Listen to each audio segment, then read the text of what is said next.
Sebuah balon berbentuk bola dengan jari-jari A dimuati dengan muatan listrik senilai Q. Muatan itu tersebar merata pada permukaan balon. Karena bocor, balon itu menyusut.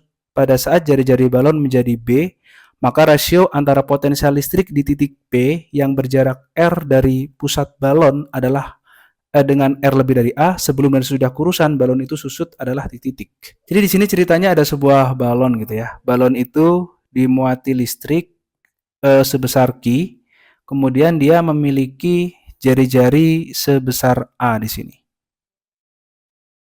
Kemudian di sini balonnya itu muatannya nanti akan tersebar merata pada permukaan balon ya, karena kan balon itu bersifat, maksud saya kan dalamnya itu berongga, jadi muatannya tersebar di kulit. Nah di sini balonnya menyusut menjadi berjari-jari B lebih kecil seperti ini, tapi muatannya kan tetap yang menyusut itu udaranya. Kalau muatannya tetap ya menjadi lebih rapat saja gitu.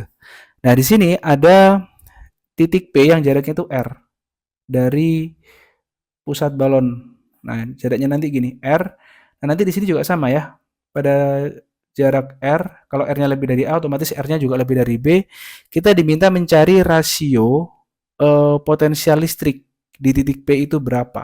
Jadi di luar balon seperti ini ya, di luar bola konduktor, itu besar dari potensial listrik diberikan oleh K dikalikan Q per R. Yang mana R itu adalah jarak dari titik pusat ke titik yang kita cari potensialnya, dan dia harus lebih besar dari jari-jari bolanya ya. Nah, di sini kan sudah terpenuhi itu bahwa R-nya di sini lebih besar daripada A dan lebih besar juga daripada B. Berarti kita bisa langsung gunakan persamaan VA per VB. Ini aja ya. Di sini sebelum dan sesudah kurusan. Itu berarti ya VA per VB berarti benar. Di sini menjadi K dikalikan Q per R. Ini juga sama, K kali Q per R. Dan dia hasilnya 1:1 ya kan, saling meniadakan seperti ini. Jadi dia itu tidak bergantung pada jari-jari balonnya ya, tapi hanya bergantung pada muatan di dalamnya dan jaraknya gitu. Jadi hasilnya ini 1:1. Jadi jawaban tepat untuk soal ini adalah pilihan yang D. Sebuah kapasitor keping sejajar memiliki kapasitas 0,9 mikrofarad. Jika jarak antar keping adalah 1 mm dan masing-masing keping bermuatan 45 mikrokolom, maka medan listrik di antara kedua keping kapasitor adalah titik-titik. Jadi di sini ada kapasitor keping sejajar. Ini materi tentang kapasitor ya, yang kapasitasnya 0,9 mikrofarad. Itu adalah C. 0,9 mikrofarad. Mikrofarad itu berarti kalau dalam farad itu 10 pangkat min 6. Kemudian jarak antar kepingnya 1 mm, berarti ini adalah D-nya ya. 1 mm itu berarti 10 pangkat min 3 meter. Kemudian di sini ada muatan Q, yaitu 45 mikrokolom. 45 kali 10 pangkat negatif 6 kolom. Kita akan mencari medan listrik di antara kedua keping kapasitor. Jadi cara mencari medan listrik ya, itu kan rumusnya gini. E sama dengan V dibagi D. V di situ adalah beda potensial. Nah, nanti beda potensial itu bisa dicari juga menggunakan persamaan pada kapasitor. Jadi, rumus umum kapasitor itu kapasitas itu C sama dengan Q per V. Sehingga nanti cara mencari V tinggal Q dibagi C. Gitu ya. Sehingga nanti cara kita mencari E di sini, substitusikan ini ke sini. Sehingga nanti E sama dengan V-nya adalah Q per C dibagi dengan D.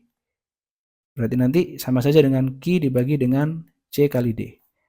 Atau Q-nya adalah sebesar 45 kali 10 pangkat min 6. Kapasitas kapasitornya adalah 0,9. 0,9 kali 10 pangkat min 6. D-nya adalah 10 pangkat min 3.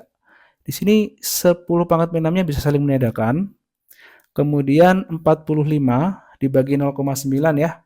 Sama saja dengan 450 dibagi 9. Nah, seperti ini.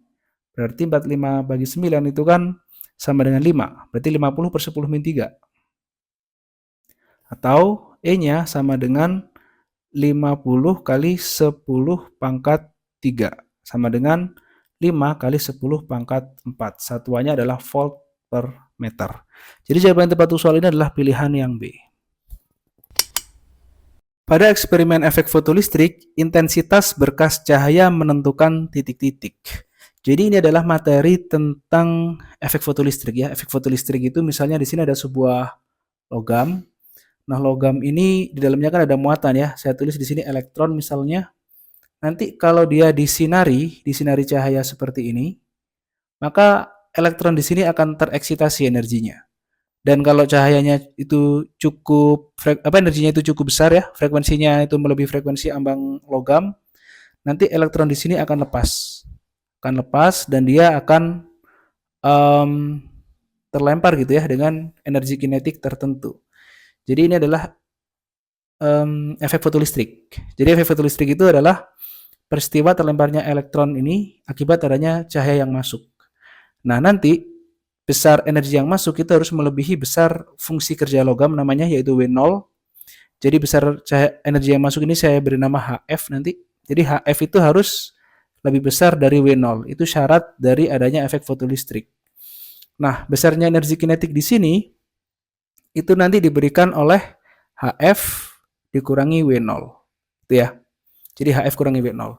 Nah, di sini pertanyaan pada soal itu intensitas berkas cahaya menentukan apa gitu. Kalau kita lihat di persamaan dasar dari efek fotolistrik, di sini tidak ada intensitas. Jadi intensitas itu yang jelas dia tidak berkaitan langsung dengan energi kinetik elektron yang terlempar. Nanti dia itu berkaitannya dengan jumlah foton yang masuk ya. Jadi kalau intensitasnya itu tinggi, artinya foton yang masuk ini banyak gitu. Kalau foton yang masuk banyak, elektron yang terlempar juga banyak. Oke? Kalau elektron yang terlempar banyak, ya nanti berarti kan yang D ya jawabannya jumlah elektron yang lepas dari logam yang banyak. Energi kinetiknya itu tetap. Jadi misal di sini dia yang masuk intensitasnya banyak, elektronnya yang keluar memang banyak, tapi energi kinetiknya tetap EK ya. Dia tidak bergantung pada intensitas. Jadi intensitas itu hanya berpengaruh pada jumlah elektron gitu maksudnya. Jadi jawaban tepat untuk soal ini adalah pilihan yang D. Peluruhan 24 gram zat radioaktif hingga tersisa 12 gram membutuhkan waktu 20 tahun. Maka peluruhan 60 tahun akan menyisakan zat radioaktif sebanyak titik-titik gram. Ini adalah materi tentang peluruhan zat radioaktif. Jadi di sini ada zat mula-mula yaitu 24 gram. Itu kita bisa tulis sebagai N0. N0-nya itu adalah jumlah zat mula-mula. Kemudian jumlah zat akhir itu adalah yang tersisa itu 12 ya. NT sama dengan 12. Nah, perubahan dari 24 gram menjadi 12 itu kan dia menjadi setengahnya ya. Ini namanya waktunya nanti kan dia butuh waktu sebesar 20 tahun. Nah, 20 tahun itu kita tulis sebagai T setengah, yaitu 20 tahun yang disebut sebagai waktu paruh. Jadi waktu paruh itu adalah waktu yang membuat zat radioaktif di situ meluruh dan tersisa menjadi separuhnya gitu. Nah, untuk NT sendiri persamaan umumnya itu diberikan seperti ini. NT sama dengan N0. Di sini dia menjadi setengah karena dia menjadi setengahnya nanti. Kemudian di sininya adalah T dibagi dengan T setengah. Jadi T setengah itu waktu paruhnya ya. Dan T di sini adalah waktu lama zat radioaktif itu meluruh. Jadi kalau dalam hal ini pertanyaan di soal itu peluruhannya 60 tahun. Oke, jadi nanti kita tinggal masukkan angkanya saja sebenarnya. NT bawah mula-mula itu 24 gram.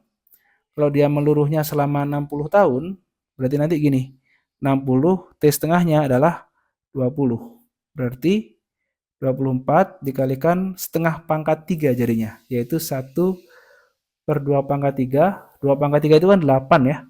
Berarti nanti 24 dikalikan 1 per 8, yaitu 3 nanti jadinya, 3 gram. Jadi jawaban tepat untuk soal ini adalah pilihan yang A.